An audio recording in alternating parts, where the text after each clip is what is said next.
Qala rabbi shrah li sadri wa yassir li amri wahlul 'uqdatam min lisani yafqahu qawli. Wa qala an-nabiy sallallahu alaihi wasallam fa inna asdaqal hadithi kitabullah wa khairal hadi Muhammad sallallahu alaihi wasallam wa syarrul umuri muhdatsatuha wa kullu muhdatsatin bid'ah wa kullu bid'atin dhalalah wa kullu dhalalatin finnar atau kama qala an-nabiy sallallahu alaihi wasallam. Amma ba'd. Tuan-tuan mati Allah Subhanahu wa taala, alhamdulillah, syukur pada Allah Subhanahu wa taala pada pagi ini, pada malam ini dapat kita bersama-sama lagi untuk kita teruskan pengajian kita berkaitan dengan kitab kita, iaitu kitab panduan amal sehari semalam kita. InsyaAllah malam ni kita cuba baca dua tajuk, bab yang ke-6 dengan bab yang ke-7. Bab yang ke-6 dengan bab yang ke-7. Tapi nanti kita akan pada apa ni yang akan datang insya-Allah. Dan tuan-tuan Allah, kita lihat solat yang pertama, tajuk bab yang ke-6, iaitu bab berkaitan dengan solat sunat fajar. Solat sunat sebelum subuh. Solat sunat sebelum subuh. 2 rakaat solat subuh ataupun 2 rakaat solat sunat fajar merupakan amalan yang selayaknya kita jaga. Jangan ditinggalkan begitu sajalah. Nabi SAW menjaga pelaksanaan solat sunat fajar ataupun yang dipanggil solat sunat sebelum solat subuh melebihi solat-solat sunat yang lain. Kerana Nabi SAW, kita kata dalam sunat sunat rawatib ataupun sunat qabliyah dengan ba'diyah ini, ulama bahagikan kepada 3 jenis, 3 kategori. Yang pertama dia panggil sunat yang sangat-sangat dituntut. Yang kedua dia panggil sunat yang dituntut. Dan yang ketiga sunat biasa, katakan. Jadi kenapa beza kan 3?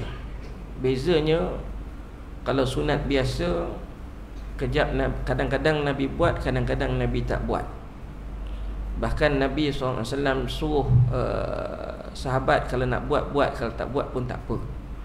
Contohnya salat sunat qabliyah maghrib, Nabi kata apa? Sallu raka'ataini qabla al-maghrib, sallu raka'ataini qabla al-maghrib. Di last kali Nabi kata in syi'at, semayanglah 2 rakaat sebelum maghrib, semayanglah 2 rakaat sebelum maghrib. Di ujungnya Nabi kata apa? In syi'at, jika kamu hendak, katakan. Maka ulama ketegikan itu termasuk dalam sunat biasa. Dan kemudian ada yang sunat yang berterusan ataupun yang dipanggil sunat muakkadah. Sunat muakkadah ini Nabi melaziminya. Nabi melaziminya. Semuanya ada satu riwayat mengatakan 10 rakaat, satu lagi riwayat kata 12 rakaat. Yang membezakan dia, kita kata 10 rakaat dengan 12 rakaat ini hanyalah bilangan, hanyalah sunat zuhur ataupun sunat ba'diyah ataupun qabliyah zuhur, katakan. Nanti kan saya huraikan.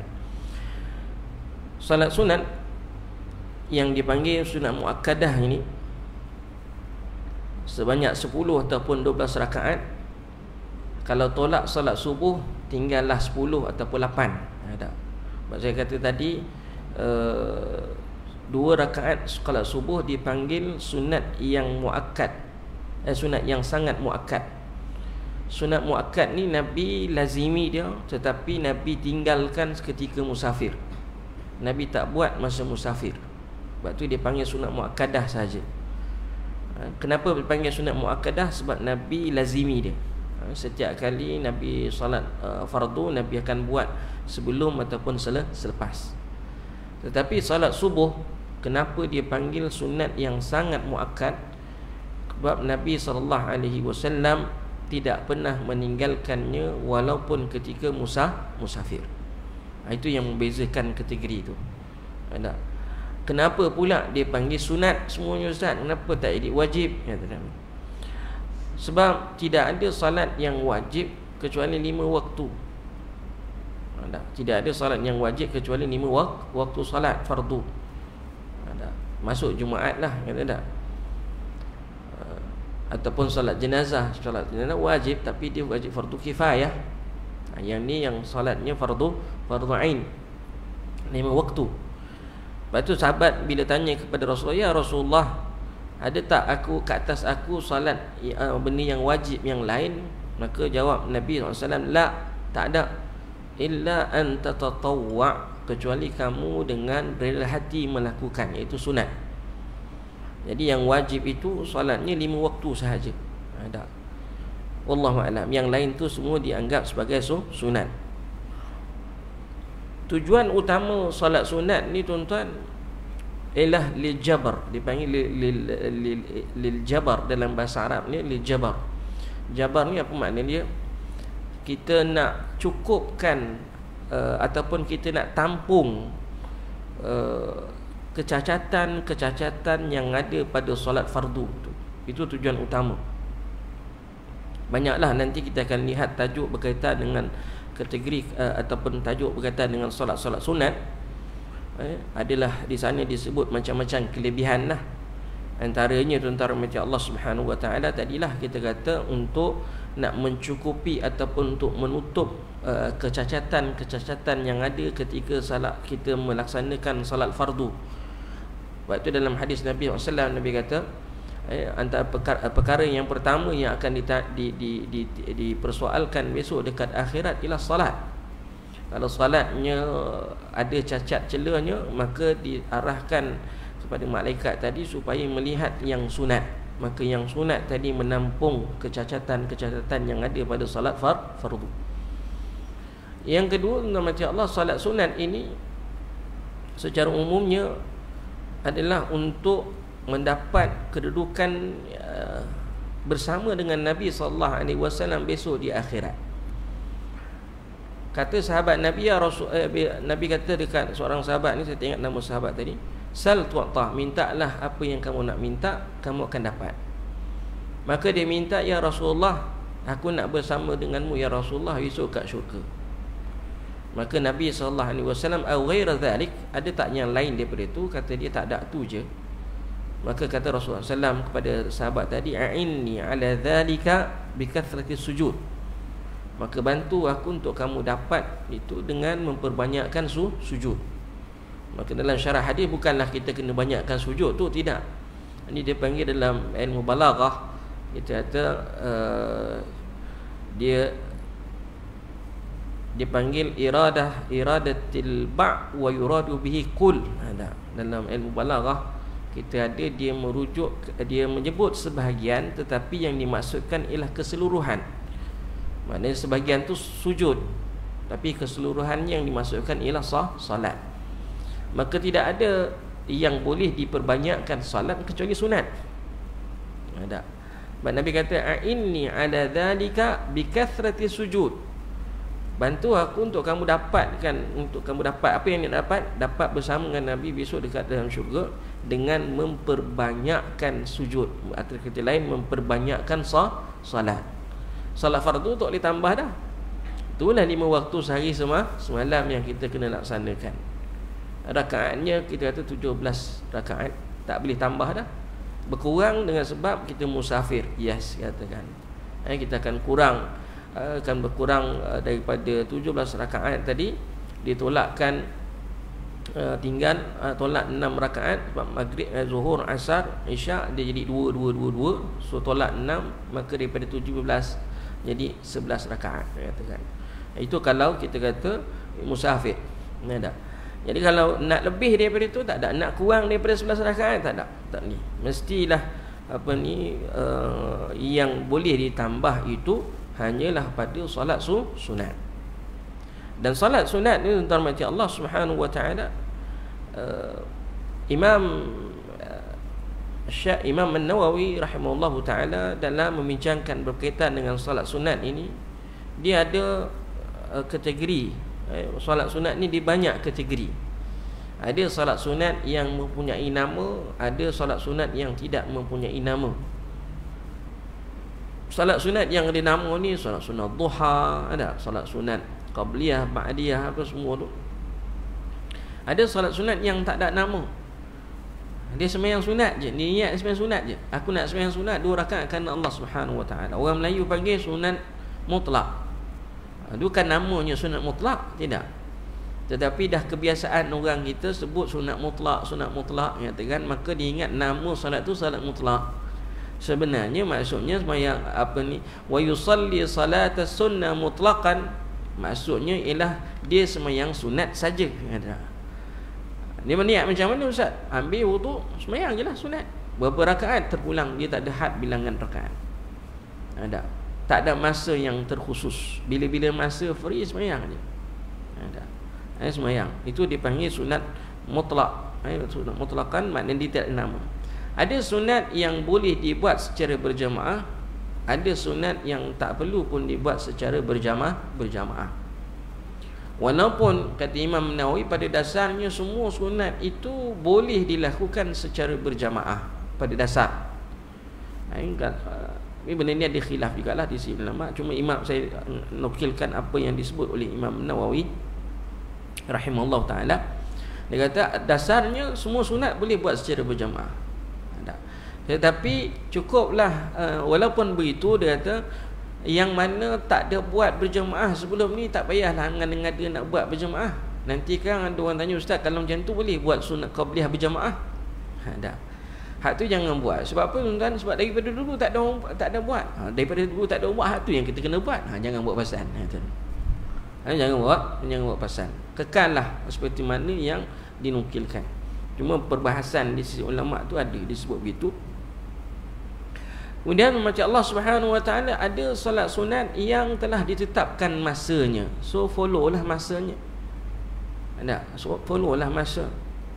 Maknanya kalau kata disunatkan waktu duha. Jangan waktu duha dibuat lepas zuhur. Ada waktu dia. Salat tarawih pun ada waktu dia. Jangan buat salat tarawih itu pada siang hari. Salat witir pun ada waktu dia. Jangan buat salat witir tu pada siang hari, satu rakaat juga. Maka setiap salat tadi ada dia punya waktu-waktu, dan ada salat sunat yang tidak ditentukan masanya bila. Contohnya sunat taubat, tidak ada ditentukan masa bila, katakan. Cuma Nabi ada mention dalam dalam Al-Quran sendiri ada sebut, dalam hadis Nabi SAW pun ada sebut, siapa yang melakukan maksiat man adnaba dhanban riwayatnya itu salla raka'ataini, siapa yang melakukan maksiat lepas tu dia solat 2 rakaat, di situ nama Allah dipanggil sunat taubat, katakan. Sunat taubat boleh dilaksanakan, tapi tidak ada masa yang ditentukan oleh Nabi SAW. Kena buat waktu pagi ke, kena buat malam ke, kena buat tengah hari ke, petang ke, so open terpulang. Ada solat sunat macam Allah Subhanahu Wa Taala yang kita kata boleh diqadha, ada yang sunat yang tak boleh diqadha. Ada sunat-sunat yang boleh diqadha, ada sunat-sunat yang tidak boleh diqadha. Contohnya sunat tarawih yang boleh diqadha, contohnya sunat qabliyah subuh. Maka sahabat Nabi mengqadhakan solat sunat qabliyah subuh tadi dibuat selepas selesai sembahyang subuh. Bagi orang yang terlupa, tapi janganlah setiap kali dia je yang sembahyang lepas subuh. Tak benar, tak ada orang lain. Seolah-olah dah menjadikan ianya sebagai rutin pula. Sembahyang qabliyah subuh itu dilakukan selepas solat subuh. Itu tak betul. Itu bahaya, katakan. Seolah dia dah jadi sampai satu syariat, dia dah kita kata perkara itu takutnya nama Allah dia dah jadi amrun tasyri'. Bendanya itu dah jadi macam satu bentuk syariat baru pula. Lepas sembahyang subuh ada 2 rakaat. Itu dah melampau lah, katakan. Dah melampau, katakan. Dah berlebih, dah kita kata tak sepatutnya berlaku begitu. Seperti mana juga dinukilkan bahawa Nabi SAW mengqadhakan salat witir pada siang harinya. Salat witir boleh diqadha pada siang harinya, tapi ulama' dibincangkan qadha'nya pada siang hari bukan 1 rakaat. Kalau malamnya witir itu dilaksanakan secara ganjil, tapi qadha'nya pada siang hari dilaksanakan genap. Dilaksanakan secara genap. Itu ada dibahaskan oleh para ulama dalam fiqh berdasarkan nas-nas yang ada lah. Wallahu a'lam. So malam ni kita nak bincang tajuk solat sunat fajar. Aisyah radhiyallahu anha, Rasulullah tidak pernah demikian mengerjakan solat sunat seperti pada 2 rakaat fajar sebelum solat subuh. Nabi sangat menekuni ataupun sangat menjaga sunat qabliyah subuh. Sunat qabliyah subuh ini, kalau Nabi SAW Nabi buat di rumah. Lepas selesai itu baru Nabi masuk ke rumah. Tak apa, rumah Nabi dekat, buka aja pintu terus masjid dia. Kita ni jauh. Kalau rumah kita semayang sunat 2 rakaat sempat sampai ke masjid, harus, tak ada masalah. Tapi kalau jauh tentang macam Allah Subhanahu Wa Taala, datanglah awal untuk sunat qabliyah subuh. Wallahu a'lam. Kalau dapat buat kat rumah, okey, ada lagi baiklah katakan. Tapi bukan sebab kenapa ustaz kata lagi baik solatnya di rumah. Pertama tuan-tuan mati Allah Subhanahu Wa Taala, dalam hadis Nabi SAW, Nabi suruh jadikan sebahagian ibadat kita, solat kita di rumah. Antaranya itu solat sunat katakan. Maka asalnya solat sunat ni perlu dilaksanakan di rumah. Tetapi bukanlah bermakna tak boleh dilaksanakan dekat masjid ataupun surau. Kena ingat baik-baik. Nanti kan kita kata tak boleh buat kat masjid. Nanti orang salah faham, susah. Asal harus yang afdalnya dibuat di rumah. Nabi kata, la taj'al buyutakum qubura. Jangan kamu jadikan rumah kamu ibarat kuburan. Katakan. Ibarat kubur. Tak ada dalamnya, tidak dilaksanakan ibadah salat, tidak ada baca Quran dan sebagainya, katakan.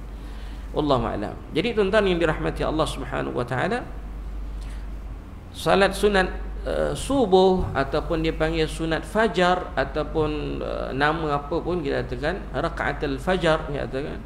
Jumlah rakaatnya 2 rakaat. 2 rakaat. Dalam satu kesempatan Rasulullah SAW bersabda, rakaatul fajr khairum minad dunya wa ma fiha. Kelebihannya 2 rakaat fajar itu lebih baik daripada dunia ini dan seluruh isinya. Bayangkan umat Allah, sunat je kelebihan dah Nabi sebut dunia ini dan seluruh, lebih baik daripada dunia dan seluruh isinya. Itu sembahyang sunat baru. Ada. Bagaimana solat fardu, tentulah lebih besar ganjarannya, katakan. Ini kadang-kadang kita kata fiqhul aulawiyat. Fiqhul aulawiyat. Mana fiqh yang perlu diutamakan. Kadang-kadang orang fokusnya sembahyang sunat, tetapi sembahyang fardu dia alpa. Tak boleh lah, katakan yang perlu dijaga betul-betul ialah sunat. Yang perlu dijaga betul-betul ialah yang wajib. Berbanding dengan yang sunat. Macam kita lah, solat bila solat tarawih penuh. Solat tarawih penuh, masjid penuh, surau penuh masjid. Tapi ialah seminggu yang pertama lah. Masuk seminggu yang kedua makin kurang. Jadi itu dipanggil fiqhul aulawiyat. Macam juga sama juga kita kata dalam fiqhul aulawiyat ni, di antara sunat dengan yang sunat. Macam kita kata lepas sembahyang isyak, banyak tempat melakukan apa ni yang dipanggil bacaan surah Al-Mulk. Hatta kita pun kat surau ni pun melaksanakan bacaan surah Al-Mulk. Tetapi sebaiknya, katakan, sebaik, bukan nak larang baca, tidak. Jangan dilakukan lepas beri salam, Assalamualaikum warahmatullahi, Assalamualaikum warahmatullahi, terus nak baca surah Al-Mulk. Kena baca dulu zikir yang warid. Tak semua, sebahagian pun jadilah. Sebahagian kita istighfar, kemudian tahlil sikit, la ilaha illallah wa la syarikalah, ayat kursi, dan lepas tu bacalah ayat kursi. Nak bacalah yang lain. Ada setengah tempat kadang-kadang dia lepas mayang je, Assalamualaikum warahmatullahi, Assalamualaikum warahmatullahi, menghadap je makmum, terus start baca surah Al-Mulk, katakan. Di situ kena faham fiqhul aulawiyat, mana yang utamanya, zikir lepas sembahyang ke bacaan surah Al-Mulk, kan? Maka kita kena dahulukanlah zikir lepas sembahyang. Kerana surah Al-Mulk kedudukannya ialah kita kata malam hari, malam hari, dan tidak salah pun nak baca lepas salat Isyak, kan? Tetapi nama Allah, mana yang boleh diutamakan, kita utamakan. Zikir dulu sebahagiannya, lepas tu nak baca surah Al-Mulk, silakan, nyatakan, tak ada masalah, tak ada. Wallahu alam. Itu dalam fiqhul aulawiyat. Kemudian tuan-tuan Allah Subhanahu wa taala dalam lafaz yang lain Nabi kata apa? Raka'atul fajri ahabbu ilayya minad dunya jami'an. 2 rakaat sunat fajar lebih aku sukai daripada dunia dan seluruhnya. Ada kelebihan lain ada. Wallahu alam. Dalil di atas menunjuk bahawa apabila keutamaan 2 rakaat solat fajar ini dibandingkan dengan dunia seisinya, bahkan dengan dunia seluruhnya, maka nescaya keutamaan solat sunat fajar tetap lebih baik, lebih besar, serta lebih banyak pahalanya. Maka sunat fajar ni cukup dilakukan secara ringkas. Ringkas tu maknanya bukan diringkaskan sembahyang tu tak perlu baca tak perlu baca doa iftitah, baca Fatihah sahaja, kemudiannya rukuk, i'tidal, sujud. Tak. Salah tu, katakan. Ringkas maksudnya tuan-tuan mati Allah, tak perlulah ada baca surah yang panjang, katakan. Cukup dengan surah-surah yang pendek. Tapi doa iftitah perlu dibaca. Lepas tu Fatihah, lepas Fatihah perlu dibaca surah. Cuma janganlah doa salat yang ringkas, solat sunat fajar ni atau sunat subuh ni tuan-tuan dilakukan panjang, dibacakan surah-surah sunat yang panjang, rukuknya lama, sujudnya lama. Tak perlu begitu. Sebab Nabi SAW sabit, kana Nabi sallallahu alaihi wasallam yusalli rak'ataini khafifataini bainan nida'i wal iqamah min salati subhi. Nabi sallallahu alaihi wasallam biasanya mengerjakan salat sunat 2 rakaat secara ringkas di antara azan dan iqamah salat subuh, katakan. 2 rakaat khafif, raka'atani khafifatani, 2 rakaat yang ringan, katakan, yang ringan, kata. Dan di antara sunatnya lagi antara salat subuh, salat sunat qabliyah subuh ni tuan-tuan mati Allah, disebut dalam hadis yang lain, hadis sahih juga. Saya pernah share kat dulu tuan-tuan dalam grup WhatsApp, dan saya pernah sebut dalam kuliah ni juga. Apabila kita masuk ke masjid sebelum azan subuh, maka kita boleh semayang berapa rakaat pun kita nak semayang, tak ada masalah. Tetapi bila azan subuh berkumandang, kita hanya dibenarkan untuk salat sunat 2 rakaat sahaja. Sebab itu telah sabit dalam hadis Nabi SAW. Mungkin ada khilaf, tapi kita kata macam Allah, hadis bagi saya telah jelas dikatakan dalam topik ni. Ibn Umar radhiyallahu anhuma, dia bila dilihat seorang yang melakukan salat lebih daripada 2 rakaat ketika menunggu salat subuh selepas azan, maka Nabi dia tegur lelaki tersebut. Dia kata, kami dulu buat macam ni jugalah. Ada 2 rakaat lepas bangkit bagi salam, kita bangkit lagi 2 rakaat. Tapi Nabi SAW tegur kami. Nabi tegur kami. So di antara azan dan iqamah subuh itu hanya 2 rakaat saja. Falyuballigh asyahid al-ghaib, maka hendaklah diberitahukan kepada orang yang hendaklah orang yang ada ni beritahu kepada orang yang tak ada, katakan. Itu apa yang Nabi sebut kepada Ibn Umar radhiyallahu anhu dan radhiyallahu anhuma dan juga para sahabat.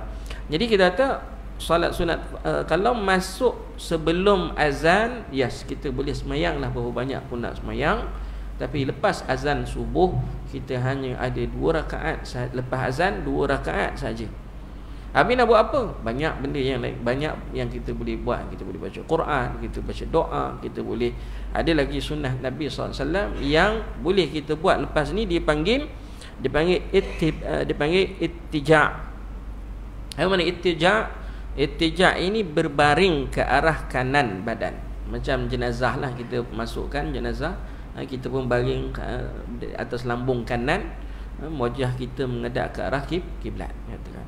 Badan kita semua menghadap ke arah kiblat. Itu sunnah Nabi sallallahu alaihi wasallam.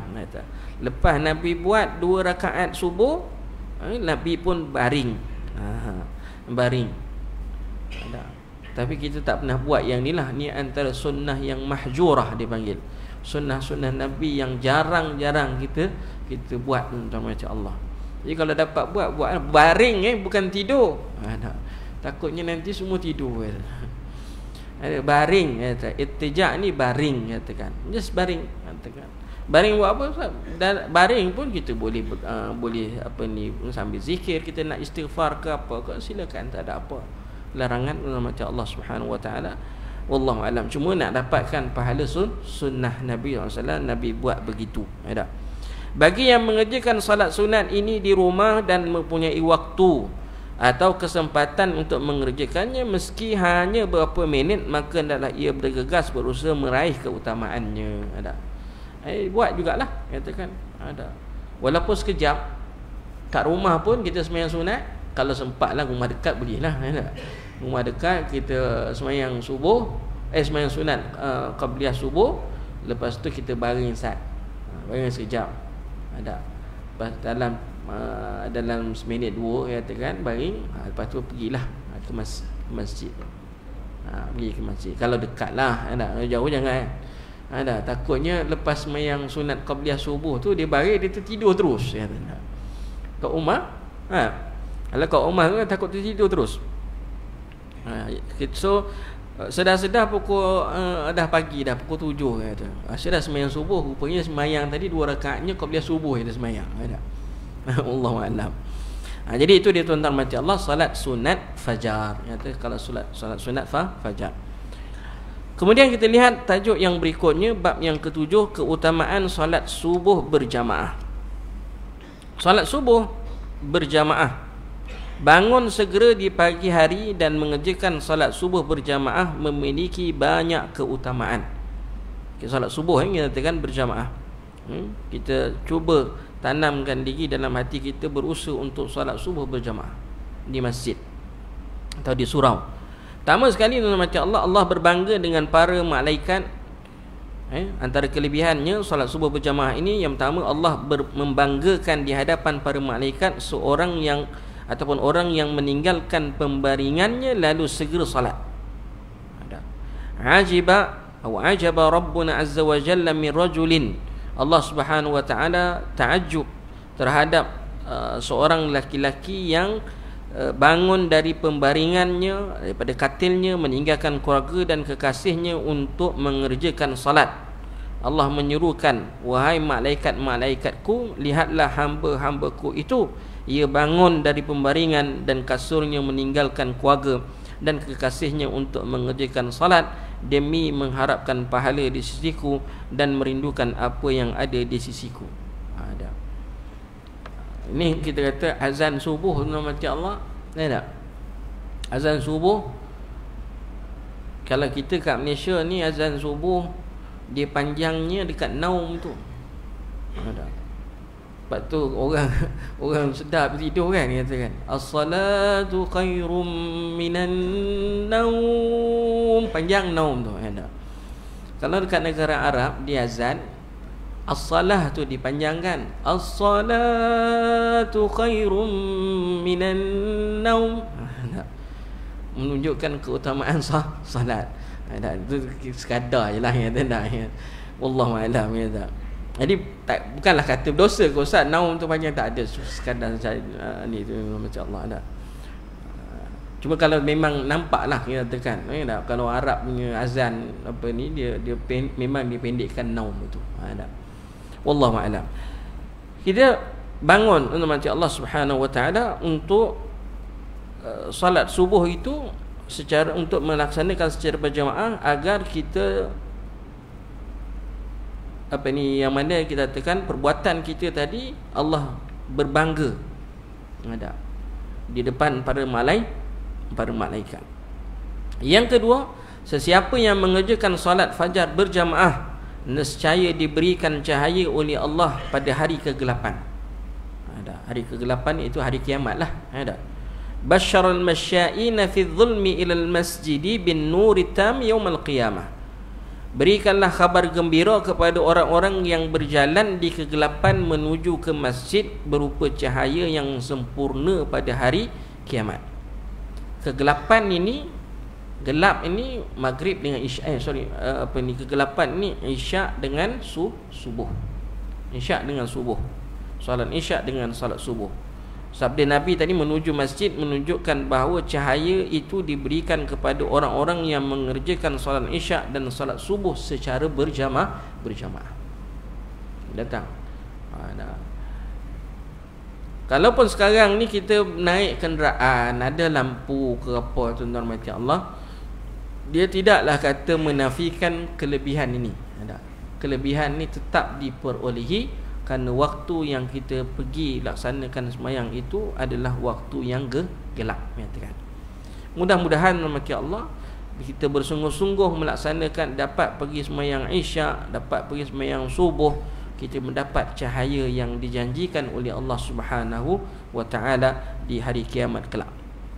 Dan yang ketiga, siapa sahaja yang mengerjakan salat fajar berjamaah, maka dituliskan baginya pahala qiyamul lail. Yang ini dengan syarat sembahyang isyaknya juga berjamaah. Sembahyang isyaknya juga berjamaah. Disebut dalam hadis Nabi SAW, barang siapa yang salat isyak berjamaah, maka dituliskan baginya nisful lail, qiyam nisful lail. Seolah-olah pahala ganjarannya kalau dibuat secara berjamaah, seolah-olah dia telah bangkit, telah menghidupkan separuh malam. Wa man shalla subha fi jama'atin fa ka'annama shalla lailata kullaha. Shalla laila kullahu. Barang siapa yang sembahyang subuh berjamaah, seolah-olah dia telah melakukan solat malam itu secara keseluruhannya. Wallahu a'lam. Maka kata ulama tadi, sebagian ulama dalam syarah hadis menyatakan dia kena sembahyang, untuk dapatkan kelebihan ni dia kena sembahyang isyak dan sembahyang subuh berjamaah. Wallahu a'lam. Tapi ada juga ulama yang mengatakan tak, solat subuh berjamaah pun dapat pahala qiyamul lail. Sebab dia ada beberapa riwayat hadis dalam masalah ni, dan ada yang kata berpandangan begini, ada yang berkata begini. Tapi tuntutan untuk sembahyang tadi berjamaah itu adalah diutamakanlah. Yang keempat, para malaikat berkumpul mendoakan orang-orang yang mengerjakan solat subuh secara berjamaah. Solat subuh yang dilakukan secara berjamaah dipersaksikan oleh para malaikat siang yang akan bertukar ganti, juga malaikat malam mempersaksikan mereka. Sebab kita salat subuh ni, waktu subuh ini adalah waktu pertukaran shift siang dengan malam di antara malaikat. Yata'aqabuna malaikatu bil-lail wa malaikatu bin-nahar. Malaikat akan bersilih ganti, bertukar pada waktu subuh dan pada waktu asar, menyatakan. Makanya tuan-tuan mati Allah, salat subuh ini dipanggil masyhud. Allah Subhanahu wa taala berfirman, inna qur'anal fajri kana mashhuda. Sesungguhnya Quranul Fajr, itu yang dimaksudkan dalam ayat itu, Quranul Fajr itu ialah salat subuh. Salat subuh itu disaksikan oleh para malaikat. Disaksikan oleh para malaikat dalam surah Al-Isra ayat 17. Dipersaksikan, ada malaikat mana yang mempersaksikan? Seperti mana saya kata tadi, malaikat malam dan malaikat siang, katakan. Ada semasa proses pertukaran dipersaksikan. So Abu Hurairah radhiyallahu anhu mendengar Rasulullah SAW bersabda, salat bersama ataupun salat berjamaah itu lebih utama 25 kali lipat daripada salat salah seorang dari kalian bersendiri. Malaikat malam dan malaikat siang berkumpul menghadiri salat subuh. Dalam satu riwayat hadis yang lain. Kemudian Abu Hurairah berkata, silakan membaca Inna Qur'anal fajri kana mashhuda. Sesungguhnya salat subuh itu disaksikan oleh para malaikat. Kita azan dahulu insya-Allah, kemudian kita sambung lagi sikit lagi.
Tuan-tuan mati Allah Subhanahu wa taala, seterusnya yang kelima, jaminan syurga dan terhindar daripada api neraka bagi mereka yang salat berjamaah.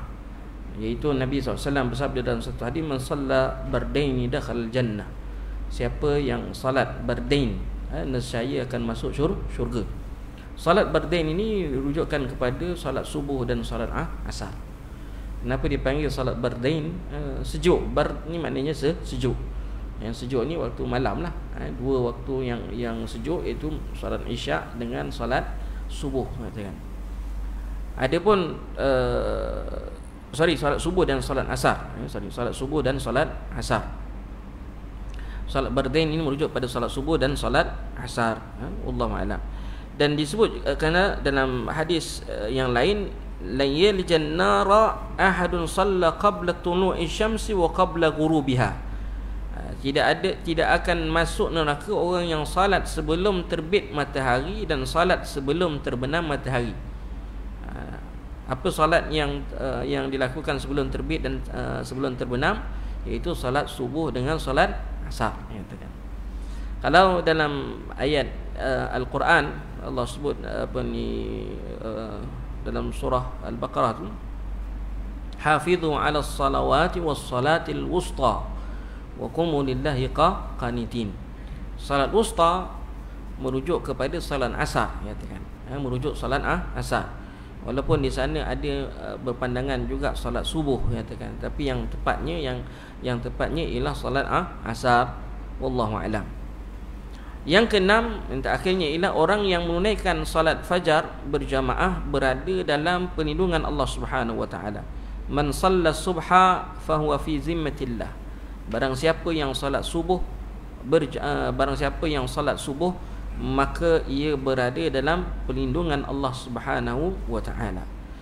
Dan banyaklah keutamaan-keutamaan yang tidak disebut lagi dalam perbahasan ini. Memang sangat banyak tentang kelebihan solat subuh berjamaah tadi, tuan-tuan. Maka ini antara yang thabit dalam hadis-hadis Nabi sallallahu alaihi wasallam. Yang disebut ni pun dah cukup dah, besar dah. Besar dah ganjaran kalau dapat melaksanakan solat subuh. Lagi-lagilah kalau subuh itu dilaksanakan secara berjamaah. Moga-moga Allah Subhanahu wa taala berikan kita kesempatan dapat melaksanakan salat semua salat dilakukan secara berjamaah, khususnya salat-salat yang telah disebutkan tadilah. Ada salat subuh, salat isyak, salat maghrib, salat salat asarnya. Wallahu a'lam bissawab. Jadi ini tuan-tuan mati Allah, insya-Allah nanti kita sambung lagi pada masa yang akan datang. Kita lihat pula tajuk lepas ni banyak lagi, duduk di tempat salat hingga matahari terbit.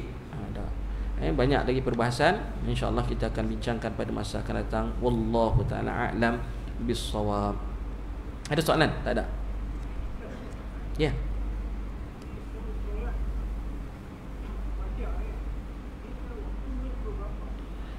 Salat sunat. Salat sunat fajar dilakukan selepas azan. Selepas azan subuh. Azan subuh. Sehinggalah iqamah lah. Selagi belum iqamah, makanya boleh dilakukan. Kalau kita semayang seorang diri ke rumah, salat fajar itu sebelum kita semayang subuh. Kalau kita bangun pukul 6.30, katakan, boleh tak Ustaz salat qabliyah subuh tu dilakukan? Still boleh. Masih lagi boleh. Dia tidaklah terhenti apabila selesai je subuh berjamaah dekat masjid, tak ada dah sembahyang sunat, tak ada. Sembahyang sunat selagi kita belum sembahyang subuh.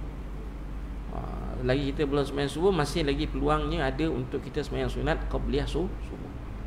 Wallahu a'lam. Sebab tu kita walaupun sembahyang seorang diri, kita katakan dekat rumah ke kat mana-mana ke, kalau kat hotel kita duduk hotel ke apa, sembahyang dulu sunat qabliyah subuh. Lepas tu baru sembahyang subuh.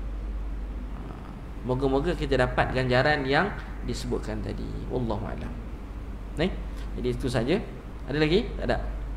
Kalau tak ada, setakat itu saja tuan-tuan mati Allah. Kita akhiri dengan bacaan tasbih kafarah. Subhanakallahumma bihamdika, asyhadu an la ilaha illa anta wa astaghfiruka wa atubu ilaik. Assalamualaikum warahmatullahi wabarakatuh.